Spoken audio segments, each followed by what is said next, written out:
Hey everyone, so today I am doing another unboxing video. I got some more plugs from Grow and Sell.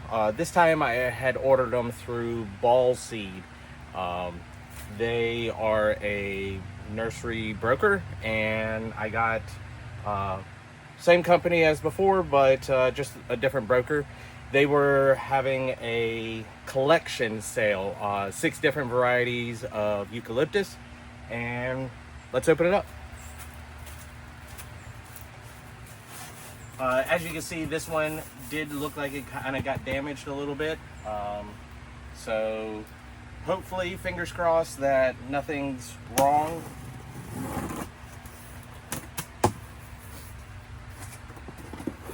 I see some loose dirt, which isn't a great sign when it's on the top of the trays. Recycle the styrofoam. This one's not that bad looking. I'm leaving that fan on. It's quite warm in this tunnel. Yeah, they look good. So this is Eucalyptus Baby Blue. For this variety, I literally can get these guys by September time to be 4 to 6 feet stem length. So yeah, I really like these. These are in a 128 flat, meaning there's 128 cells in this flat, and they're still damp, but we're going to move them over here in this shallow tray that I already got water sitting in them. So give them a nice little drink. I got to get 2 more because there's a total of 6 flats in here. So.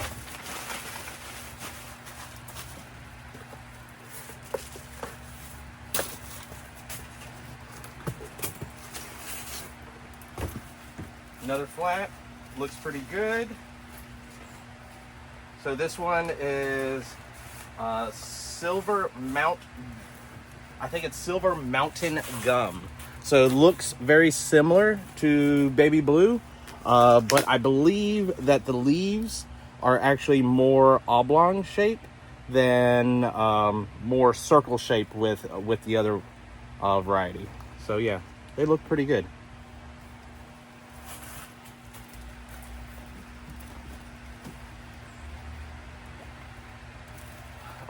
So I already, and that tray was kind of dry. I see some dry cells, so it'll give them a nice drink of water. So I already have eucalyptus that's already on planted out in the field. Sweating like crazy in here, and I am redoing that area. I might keep 1 or 2 of the trees that are more mature, just so I can cut on throughout the season. But definitely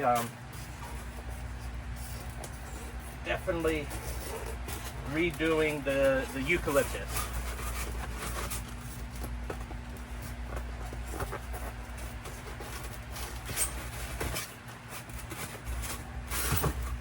And this one is Heart Melee Leaf. So these guys, you see that they're kind of smushed down. It's not that big of a deal. Just a light brushing on them, and they will start popping back up, especially right after they get a nice drink of water. So this one, the leaf itself, when it matures a little bit more, it'll actually be a heart shape. Right now, a lot of the eucalyptus, when they're actually seedling stage, they look a lot alike. So yeah.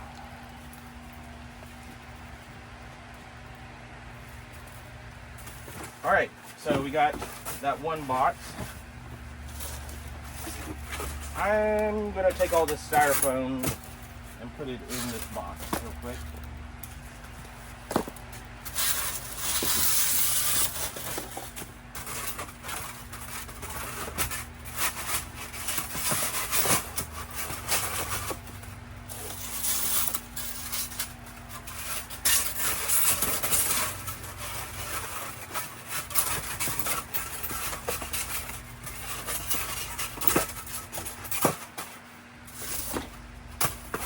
just to kind of organize it a little bit better. And then, actually, let me.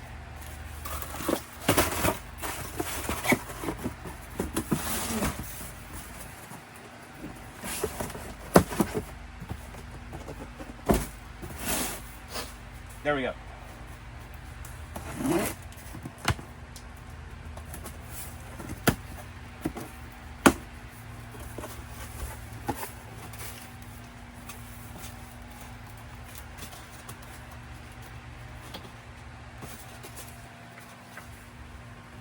So that's the packing slip.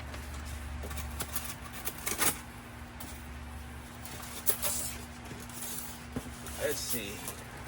This variety, one popped out of itself. Or actually, a couple of them popped out of itself. Like, again, it's not a big deal. They can actually take quite a bit of abuse. Now, if the plants were broken, then I would call in and do a claim. But these guys, they look pretty good.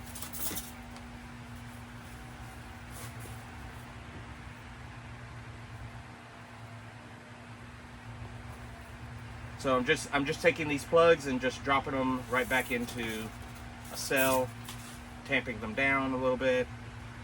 This one's a little loose, but there's 3 plants in that one, and I saw, yep, there's some more soil in that particular plug. But yeah, overall these guys look good.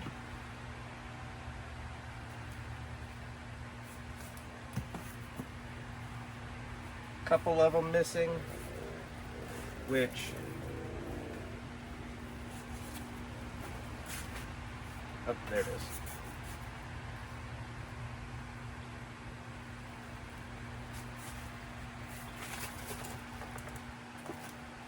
There's not a lot of room for them to fall all the way to the bottom.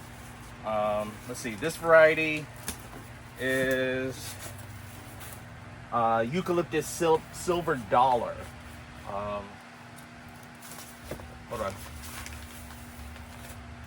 on.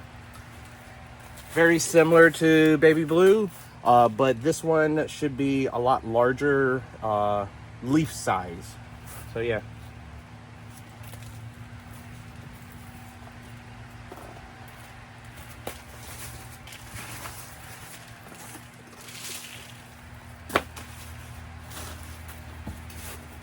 This one is the next. Plug fell out. So let's see. All right, this variety,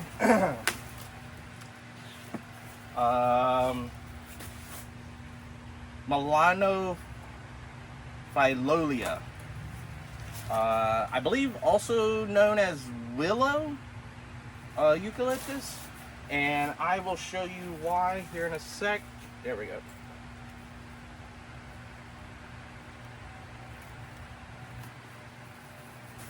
Looks like I'm missing a plug. Yep. So just dropping it right back in that tray. Give it a brush.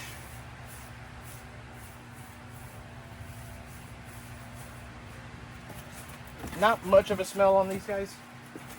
So this is Eucalyptus Milano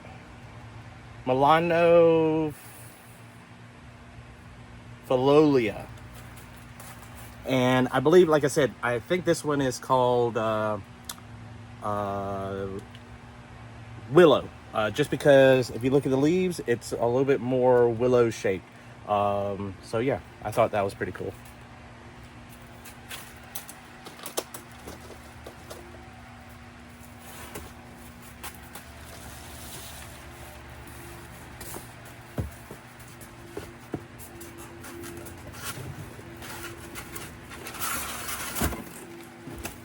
And this one is Papuaini, Eucalyptus Papuaini. I'm not familiar with it. It seems a little bit shorter. So yeah, so these guys a little bit shorter, looks very similar to the last one in shape, but I believe it's also called Moon Lagoon is its trade name. So this one should look like almost like a boxwood leaf, but yeah. The last two trays have been kind of wet, so I'm not too worried about getting those in water right away. But I'm going to take you on a quick tour of what's happening in here. You can see these guys here. These are the zinnias from the other week. They've seriously grown very, very well. You can see a little bit of these guys. These are the dahlia seedlings. But let me get things a little bit organized.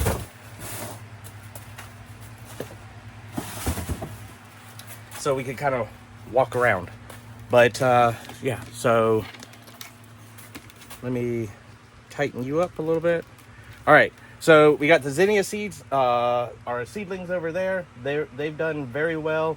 We have the dahlia seedlings here. Like I had shown in the past, where I tag each and every one of the dahlia seedlings. That way I can track parentage, and yeah. These over here, these are dahlia cuttings, and I got a butterfly in here. The front of each row of the 72 trays are listed of the variety. I'm actually going to sell some of these guys.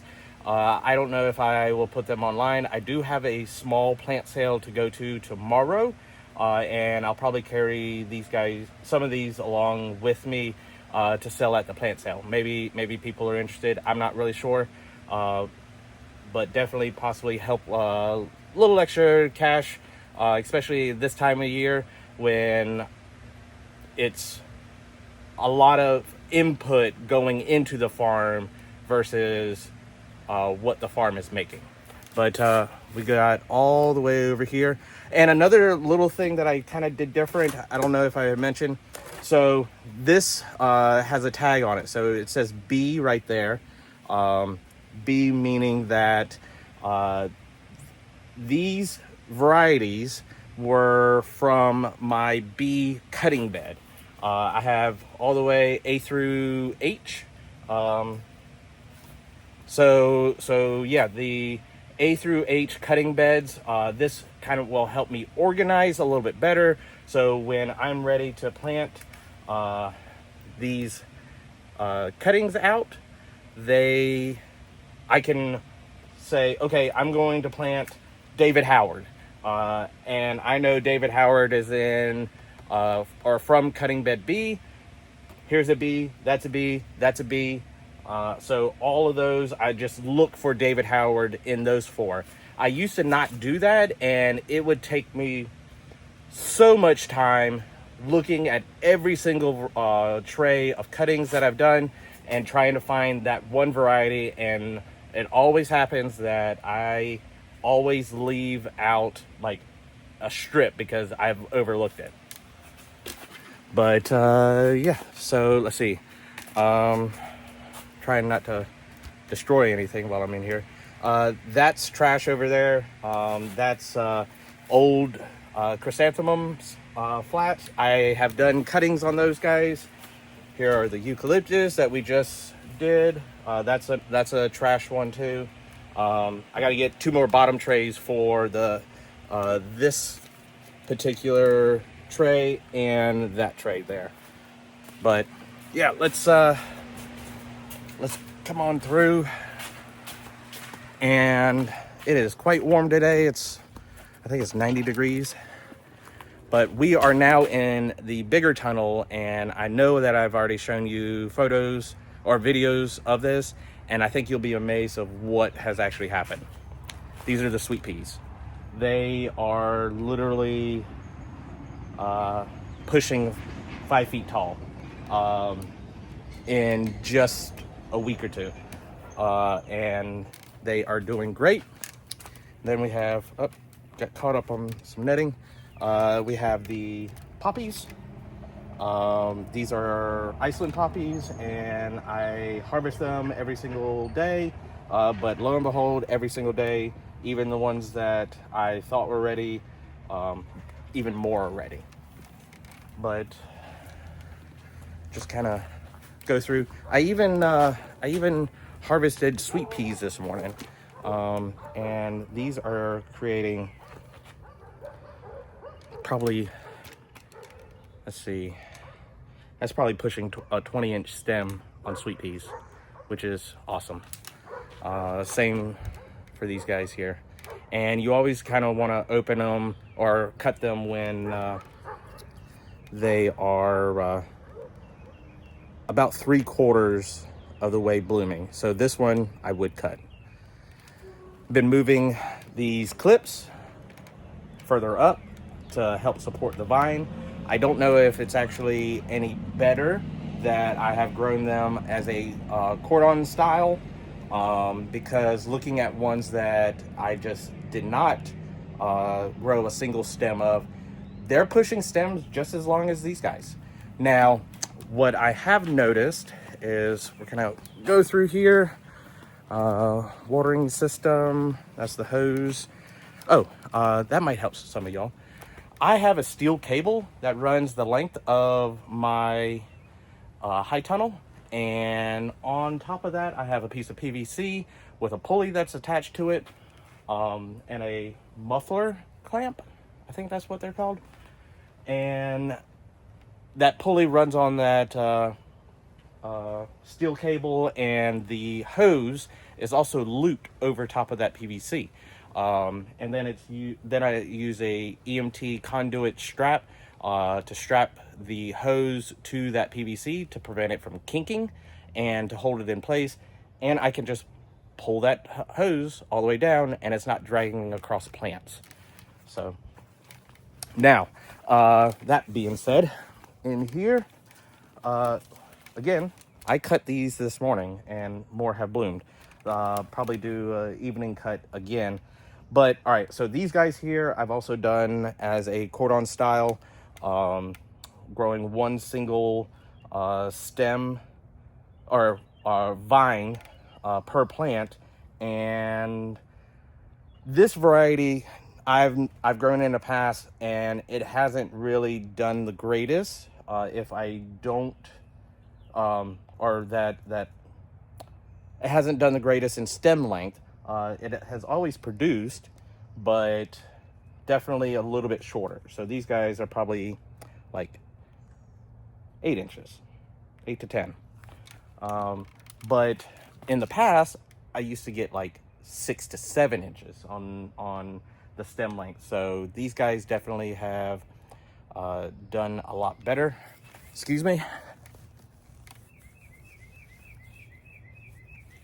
Sweating like crazy.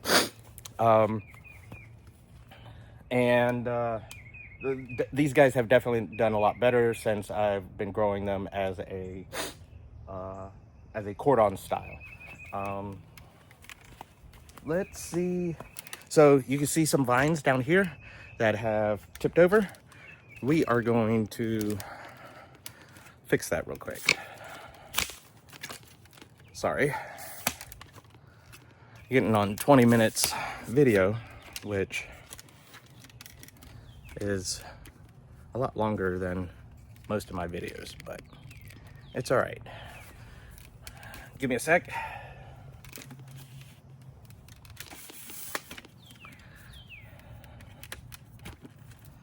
Okay, so here we are. Again, this is the sweet peas. But you can kind of see this vine has tipped over.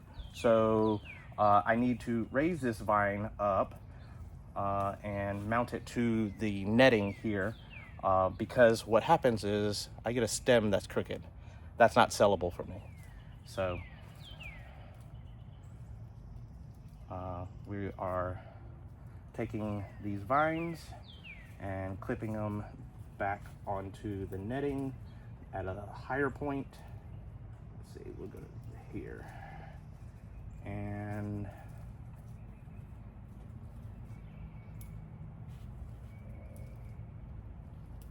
Here we go. So that's a lot better. And yeah, and I also removed the tendrils. So that removes their anchor point to the netting, simply because once they get large enough, I want to be able to take the vine and lower it down. Typically you lower it at an angle. These guys, I think I'm actually going to kind of swoop them in on themselves to create a loop at the bottom and just lower it down. So yeah, I won't do that on the varieties that I did not grow as a cordon style, but yeah. Yeah, I'm pretty excited at how these sweet peas have been going. I need to get in here and weed.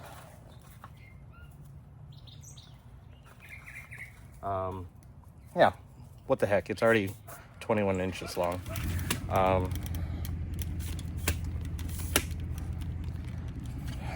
Or 21 inches. 22 minutes long. So I'll show you how I like to weed.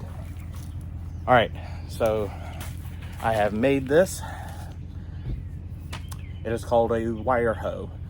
It is a simple 1/8 inch steel rod that has been bent into a triangle, and then I put it on a driver bit with some JB Weld, and this is how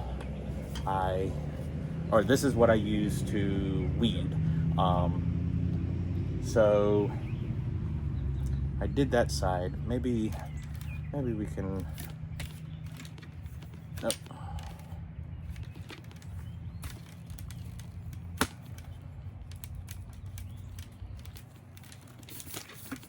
Make you a little bit shorter.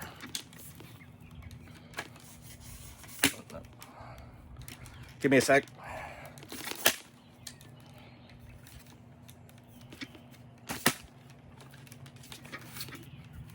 Okay, so just a real small patch right here.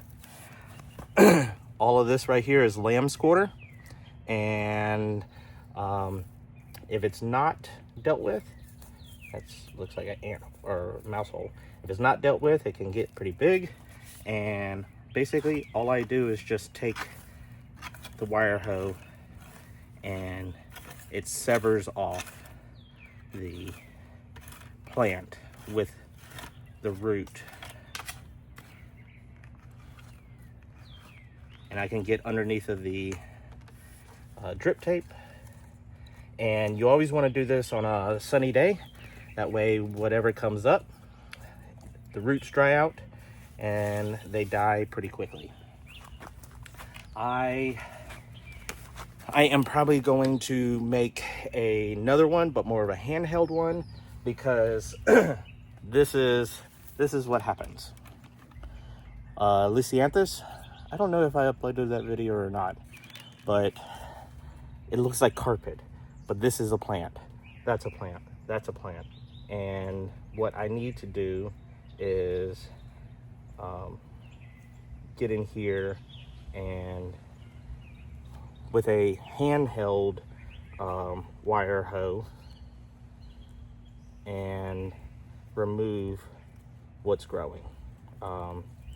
It's literally hundreds of thousands of lamb's quarter.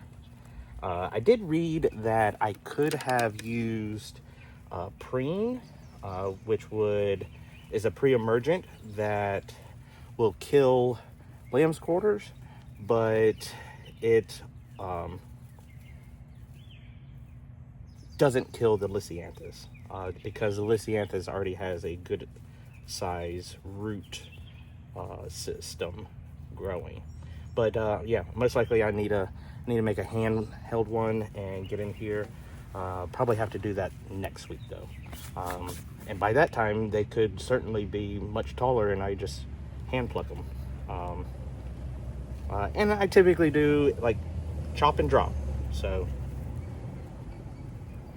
anyway, like what you see, feel free to subscribe. If you have any questions, ask them below. Talk to you later. Bye.